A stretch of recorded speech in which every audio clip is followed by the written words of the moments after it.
श्री स्वामी समर्थ. जय जय स्वामी समर्थ. माझ्या स्वामी कृपा चॅनलमध्ये सर्वांना नमस्कार. स्वामी महाराजांच्या कृपेने तुमच्या सर्व चांगल्या इच्छा पूर्ण होत ही स्वामी महाराजांच्या चरणी प्रार्थना करते आणि आजच्या या नवीन व्हिडिओला सुरुवात करते. अधिक महिन्याचे शेवटचे 5 दिवस फार महत्त्वाचे असणार आहेत. तर संपूर्ण अधिक महिनासुद्धा ज्यांना काहीही करायला जमलं नसेल, अगदी ते लोकसुद्धा या शेवटच्या 5 दिवसांचा लाभ घेऊ शकतात. आणि ज्यांनी अनेक व्रतवैकल्य, अनेक संकल्प या अधिक महिन्यात केले आहेत, ते लोकसुद्धा या शेवटच्या 5 दिवसाचा लाभ घेऊ शकतात. पण का हे शेवटचे 5 दिवस महत्त्वाचे आहेत आणि कसा लाभ करून घ्यायचा याचीच माहिती या व्हिडिओत मी तुमच्यासोबत शेअर करणार आहे. ते जाणून घेण्याआधी तुम्ही माझ्या चॅनलवर नवीन असाल तर सबस्क्राईब नक्की करा आणि व्हिडिओ माहितीपूर्ण वाटला तर लाईक शेअरसुद्धा करा. तर अधिक महिन्याला पुरुषोत्तम मास म्हटलं जातं हे आपल्या सर्वांनाच माहिती आहे. आणि हा महिना भगवान विष्णूंना समर्पित असा मानला जातो. पद्मपुराण, स्कंदपुराण, नारद पुराण या सगळ्यामध्ये अधिक मासाचं महत्त्व वर्णन करण्यात आलं आहे. या महिन्यात केलेलं जप, दान, व्रत, पारायण, भगवंताचे स्मरण या सगळ्या गोष्टींचं पुण्य हे अधिक पटीनं मिळतं असंही म्हटलं जातं.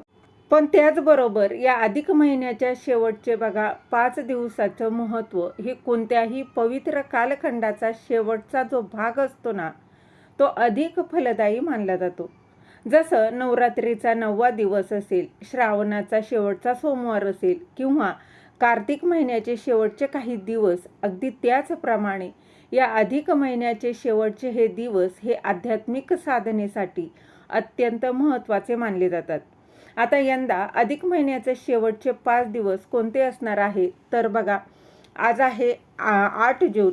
तर त्यानंतर आपल्याला हे शेवटचे 5 दिवस म्हणजेच 11 जून, 12 जून, 13 जून, 14 जून आणि 15 जून म्हणजे 11 ते 15 हा जो कालावधी आहे ना, हा कालावधी तुम्हाला काही ना काहीतरी साधना, उपासना, सेवा करायची आहे. ती काय करायची तर ते आपण जाणून घेऊया. तर या 5 दिवसात काय महत्त्व आहे ते आधीच समजून घ्या. तर सगळ्यात आधी पहिली गोष्ट तर 11 तारखेला आहे अधिक महिन्यातली दुसरी एकादशी. लक्षात घ्या पहिली एक एकादशी झालेली आहे आणि ही या महिन्यातली दुसरी एकादशी आहे. अधिक महिन्यातल्या एकादशीचं महात्म्य सांगणारं पूर्ण महिनाभर ज्यांना काहीही करायला जमलं नाही त्यांनी या अधिक महिन्यातली एकादशी अजिबात सोडू नका. अधिक महिन्यातल्या एकादशीच्या दिवशी काहीतरी साधना, उपासना, उपवास करावाच. कारण अधिक महिना मुळातच भगवान श्रीहरी विष्णूंना समर्पित आहे आणि एकादशी तिथीसुद्धा विष्णूंना समर्पित अशी तिथी आहे. त्यामुळे या तिथीचं महात्म्य खूप मोठं आहे. म्हणून जरी पूर्ण अधिक महिना काही करायला जमलं नसेल, काही कारणांनी ते शक्य झालं नसेल, तर अधिक महिन्यातली एकादशी अजिबात तुम्ही चुकवू नका. या दिवशी उपवास करावा. उपवास करायला जमत नसेल तर भगवान श्रीहरी विष्णूंच्या मंत्राचा जप करणं असेल किंवा विष्णू सहस्रनाम असेल, हरिपाठ असेल, कुठलंही श्रीहरी विष्णूंचं स्तोत्र, मंत्र म्हणणं हे एकादशीला नक्की करावं.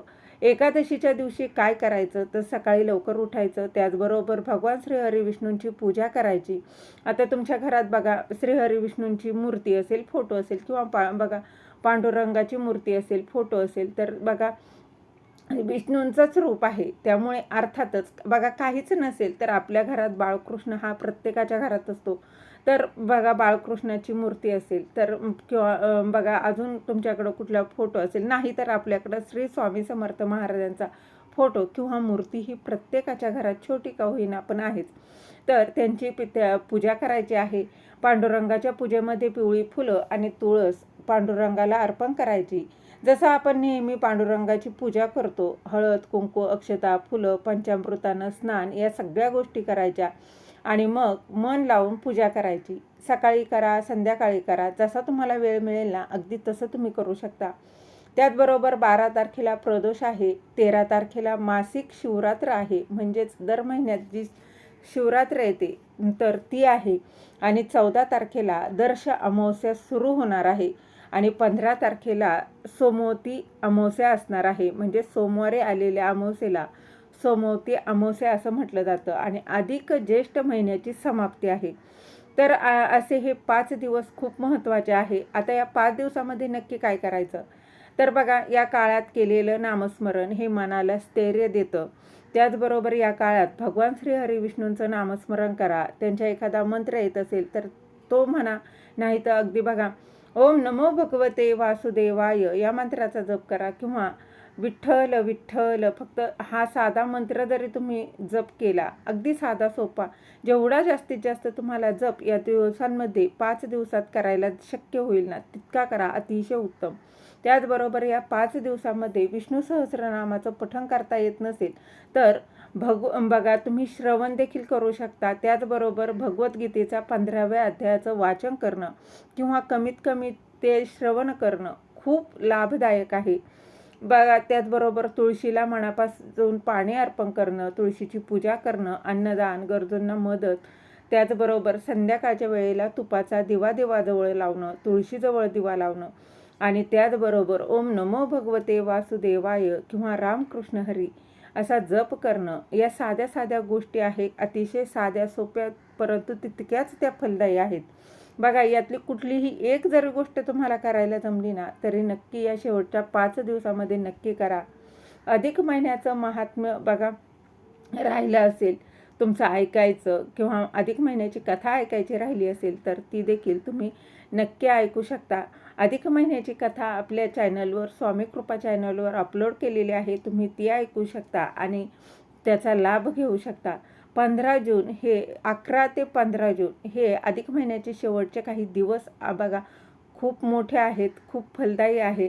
श्रद्धेनं भगवान श्रीहरी विष्णूंची नामस्मरण, प्रार्थना आणि शक्य तितकं सत्कर्म केल्यास अधिक मासाचं आध्यात्मिक लाभ घेता येतो. तर बघा, तुम्ही सुद्धा तुमचं जर काही सेवा उपासना करायची राहिली असेल तर या 11 जून ते 15 जून या कालावधीत आवर्जून करा आणि श्रीहरी विष्णूंचा कृपा आशीर्वाद आपल्या घरावर, कुटुंबावर, कुटुंबातील सर्व व्यक्तींना मिळवून घ्या. झालेली सेवा महाराजांच्या चरणी रुजू करते. श्री स्वामी